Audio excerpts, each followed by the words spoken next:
the B-52 may get tricked out with laser weapons.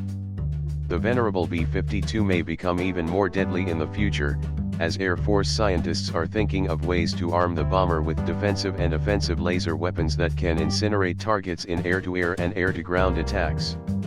The age of laser warfare is truly becoming a reality.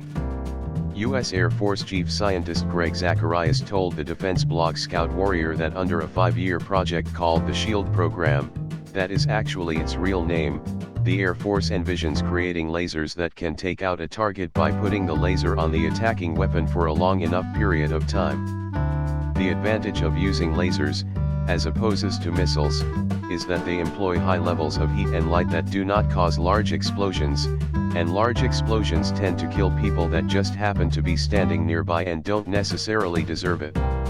Lasers are also obviously very fast, so they would be ideal at eliminating targets moving at fast rates of speed, Air Force officials explained to Scout Warrior. Defensive laser weapons could also be used to jam an attacking missile as well, developers explained.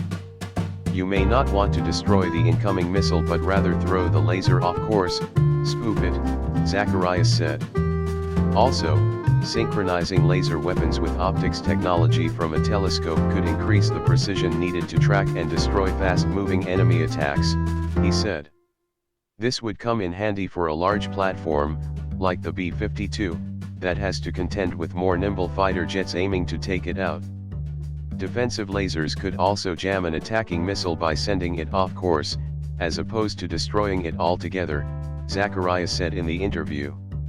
The B-52 once had radar-guided machine guns for self-defense, but those were disabled years ago.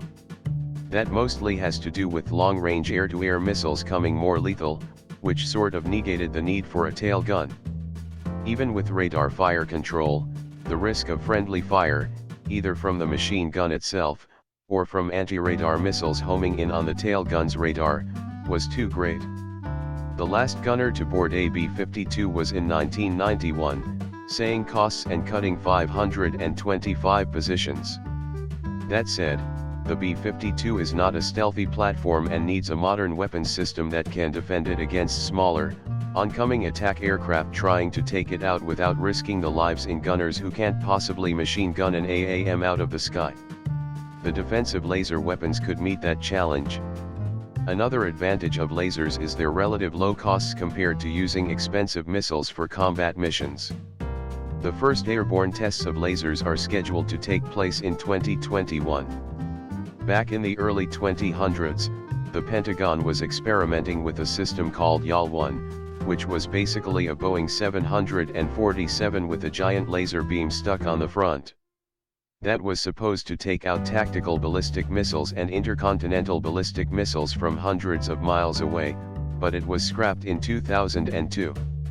Former Defense Secretary Robert Gates said the system was simply too impractical to work.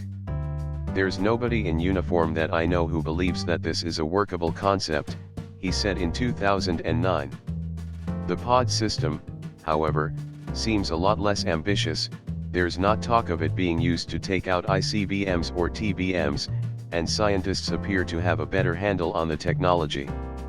Talk of the B-52 being equipped with defensive and offensive weapons isn't new.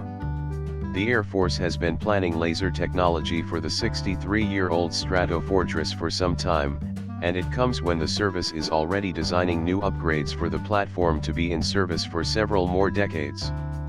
As Foxtrot Alpha previously reported, the B-52 is a very versatile bomber capable of carrying a wide range of weapons already. Under the first phase of this upgrade, the conventional rotary launcher will be able to hold 24 GBU-38 500-pounds JDAMs or a whopping 20 of the GBU-31 2,000-pounds JDAMs. Laser-guided JDAMs and other smart gravity and glide bombs will follow soon after. Yet short-range weapons will not be the CRL's only claim to combat fame. Soon, the launcher will be able to sling gobs of standoff weapons such as the stealthy AGM-158 Joint Air-to-Surface Standoff Missile, JAS, and the very guileful Miniature Air-Launched Decoy Jammers, MALDJ. What this means is that a single B-52H could fly thousands of miles around the globe, approach the outer edge of an enemy's air defenses and let loose a full-on barrage of stealth cruise missiles and smart cruise decoys, then turn around to cruise back to base for more weapons and a new crew. Ironically, the B-52, introduced in February of 1955, was supposed to be retired by 1975. But the bomber is expected to be in service until 2040 because no viable alternative seems available.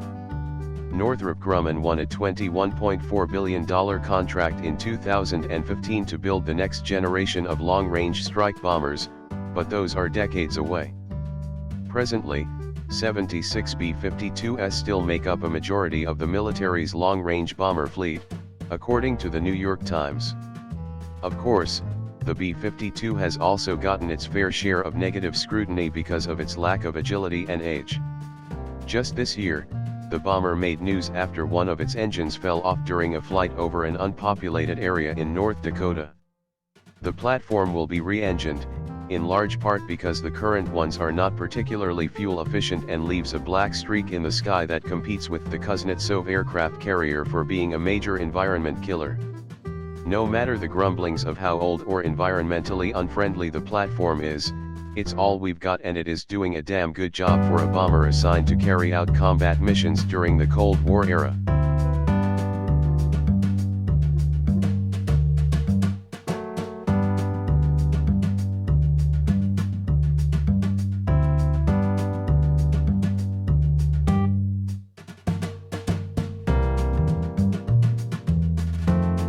You